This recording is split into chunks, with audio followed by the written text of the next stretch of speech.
Now, before we prove this theorem, it states that if T is a linear transformation has as minimal polynomial P of x, which is Q of x raised to E, where Q of x is a monic irreducible polynomial in Fx, then a basis of V or F can be found in which the matrix of T takes this form, where these EI's satisfy this condition that E equals E1 greater than or equal to E2 greater than or equal to and so on greater than or equal to ER.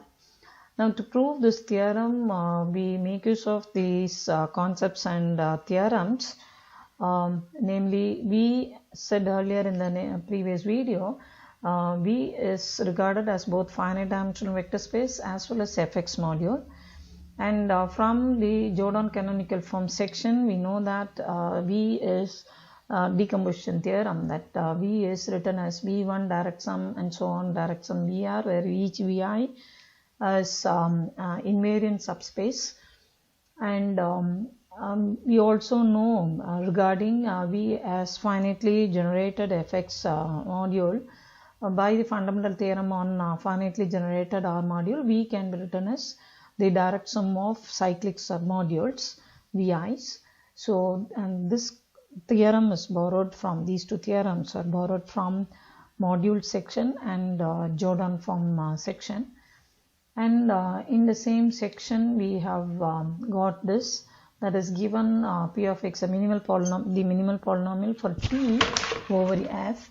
Then we can find the basis of V such that the matrix of T takes the form C of P of x, that is the companion matrix of P of x. And in this case, that is whenever V is written as direct sum of these Vi's, in two ways we can regard this Vi, that is Vi's are cyclic submodules, so they can be regarded as cyclic relative to T as well as they are invariant under T. So whenever they are invariant under T, T will induce a linear transformation, that is restriction mapping, T restricted to that particular subspace. So if we restrict T to V1, we have T1, and T restricted to V2, T2 and so on. And then of course another the base lemma what we use is whenever V is the direct sum of V1 etc. Vk, then where each Vi's are invariant under T, then there is a basis of V. There exists a basis of V in which matrix of T takes the form. It is proved in one of the lemmas given in nilpotent transformation A1 etc. Ak, where each Ai represent a matrix of Ti. Ti is the transformation induced by T on each Vi. So this lemma. So all these are involved in proving this theorem, whose statement is given here. Now V is first regarded as finitely generated Fx module. So you have by the fundamental theorem on finitely generated R module, where R is a Euclidean ring. We have this step, and we also make use of V finite dimensional vector space from the Rational Canonical Form section. From that, each Vi's are the collection of those vectors which are annihilated by Qi of Q of all those vectors which are annihilated by Q of T power Ei. So and we also regard Vi's as cyclic submodule. And so both the roles we are taking here, that is Fx module as well as finite dimensional vector space for V. Now each Vi being invariant under T, it will induce a linear transformation Ti on each of these subspaces. So we denote them as T1, T2 and so on.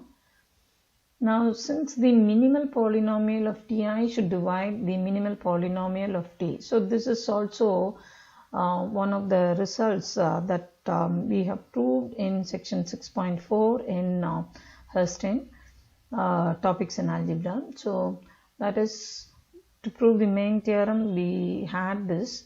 So the minimal polynomial of the induced linear transformation will always divide the minimal polynomial of T. And because the minimal polynomial of T is of this form, naturally the minimal polynomial of Ti should be of this form. So that is, whenever a number divides 5 cube, that number should be of the form 5 power something. So it can be 0, it can be 1, it can be 2, it can be 3. It cannot go beyond that because here the power is only 3. So we have, so any number that divides this will be of this form. So in the same way here, q of x power e is the minimal polynomial of t. This is the minimal polynomial of t. So minimal polynomial of ti being divisor of this, it should be of this form. What we can say about these ei's? Ei should be less than or equal to e. Okay. So we have, so now having got v as the direct sum of v1 etc, vk or vr, we can restrict ourselves to one of the letters, either r or k we can have. So if we have in this case k, if we have in the proof k and r both are mixing up, so we shall take it as r. Right. So since by suitably arranging them we can have, so we can arrange them. See, whenever we have dimension of v to be, say for example, suppose dimension of v is say 6, we can have this to be v1, we can have subspaces, they are of dimension 3 and 3, so 3 plus 3 like this we can have.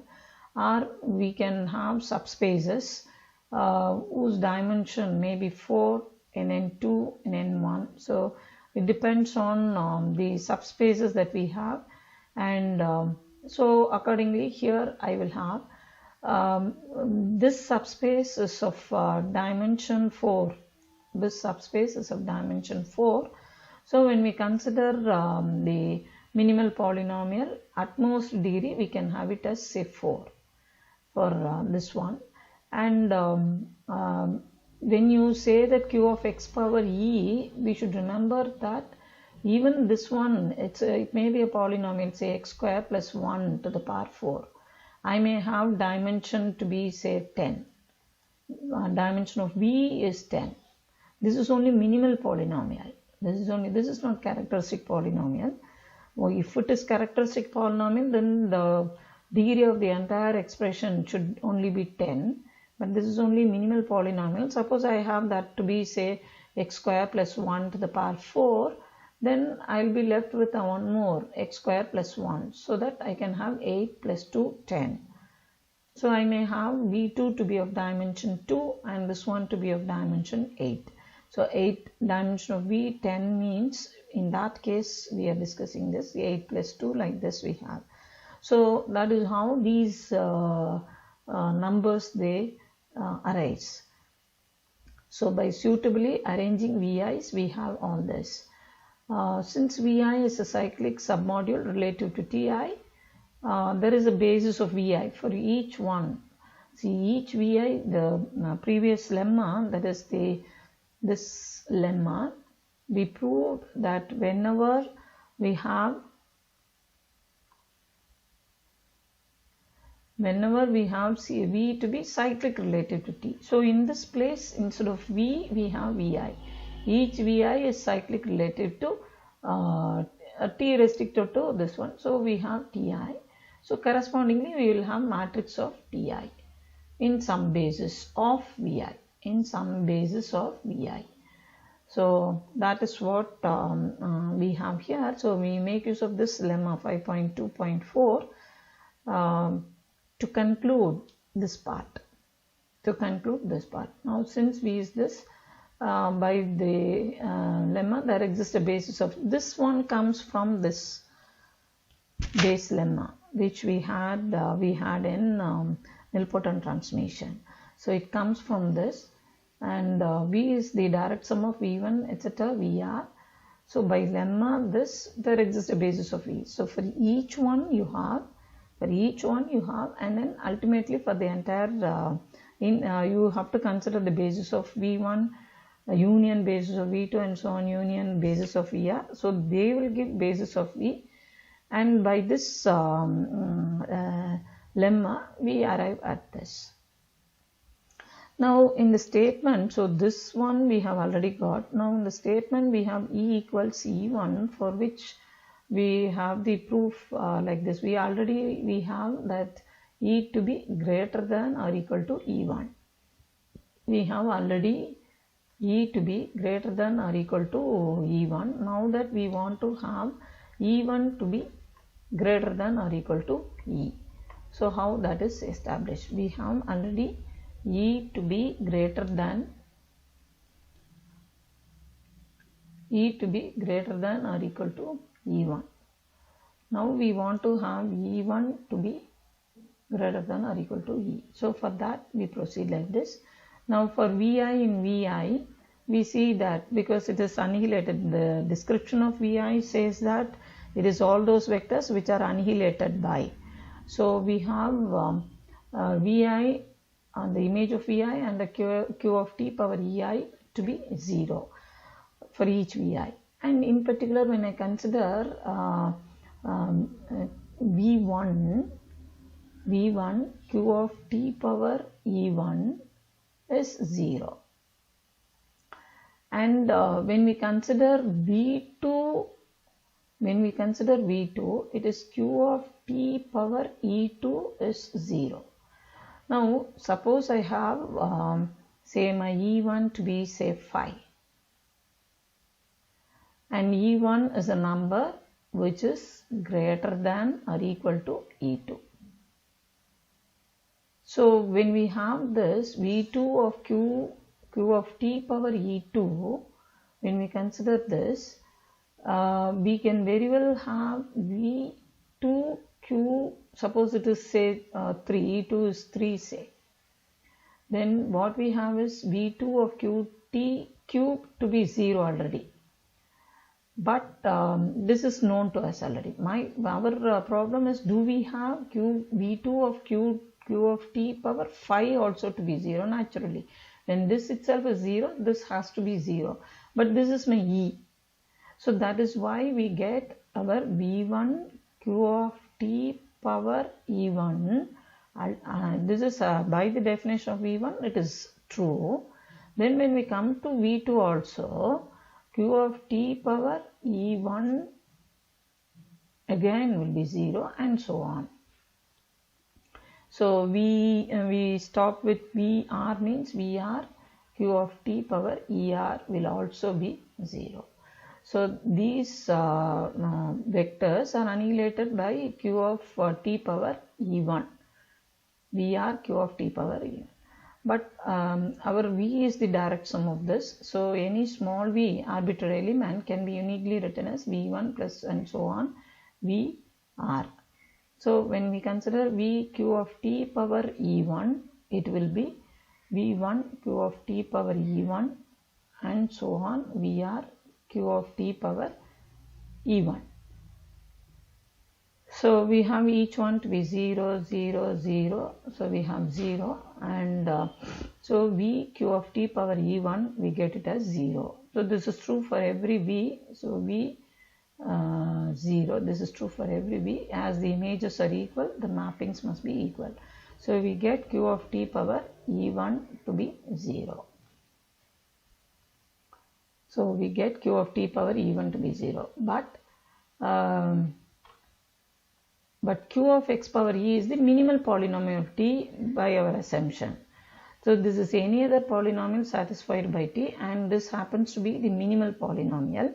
So minimal polynomial degree E we have, and this one to be of degree E1. This is any other.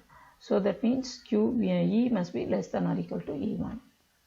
So we have got even this one to be true, and therefore clubbing these two we get E equal to E1.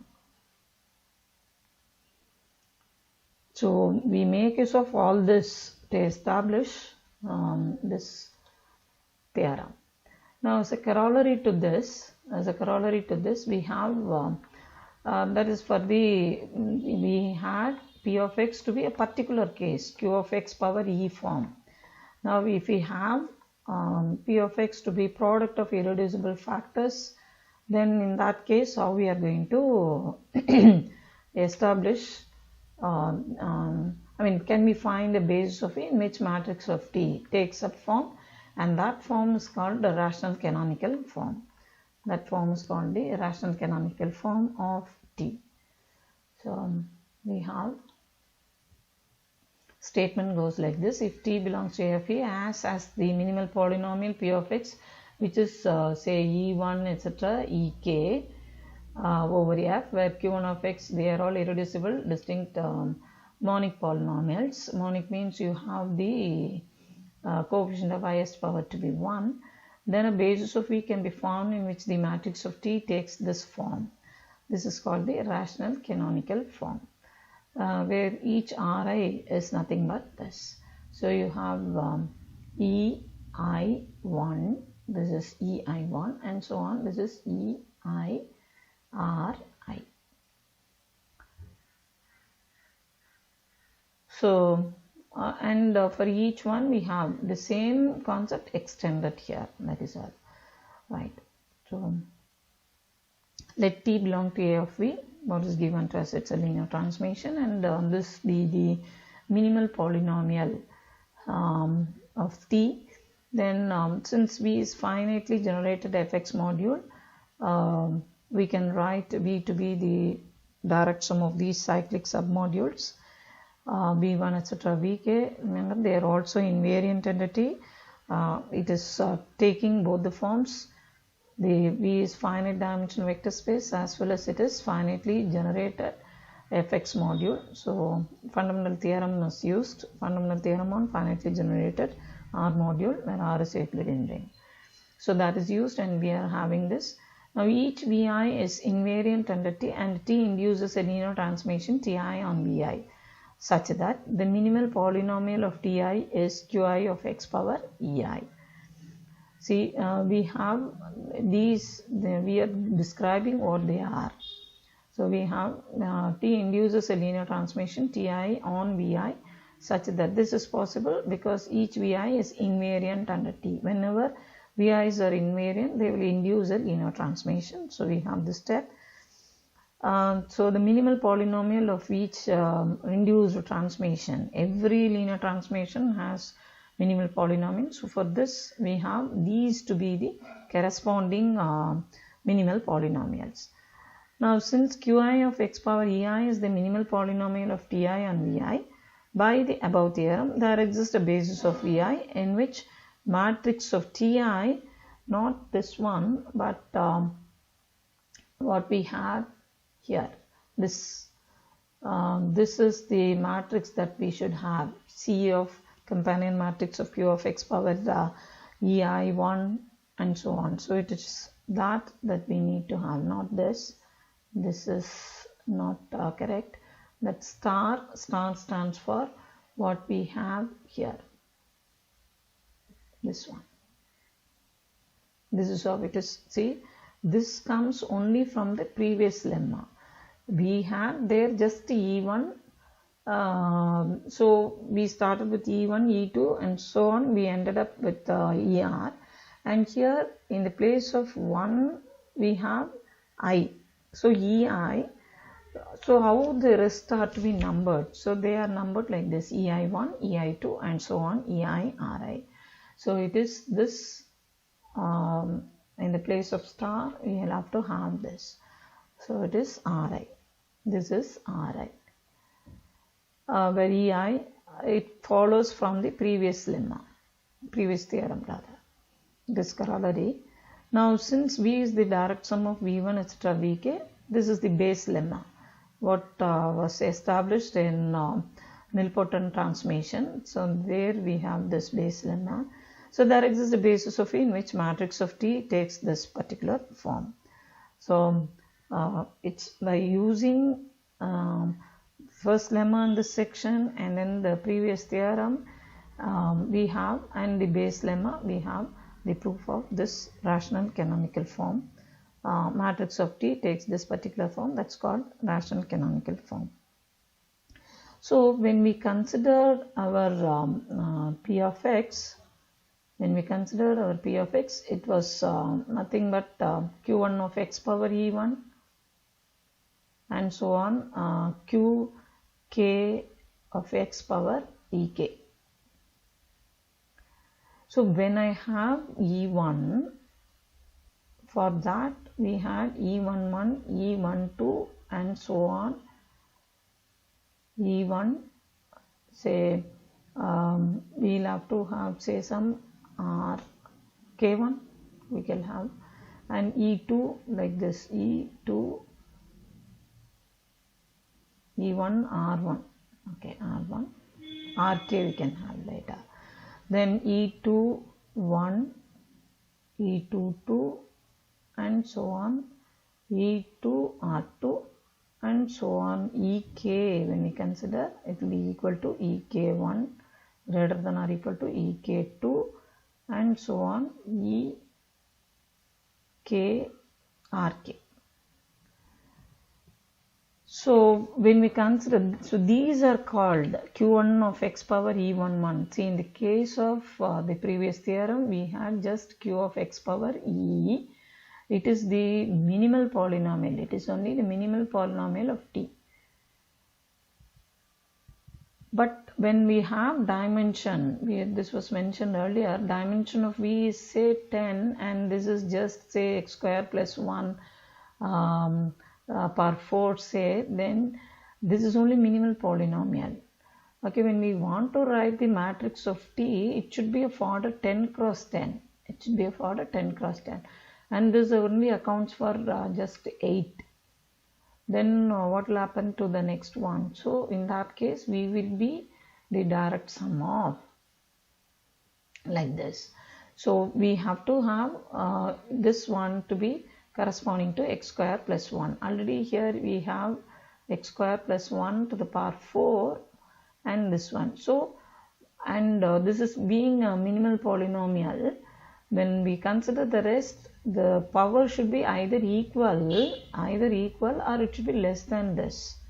So this is say Q1 of x power E1, which is same as E11. And this is Q1 of x power E12.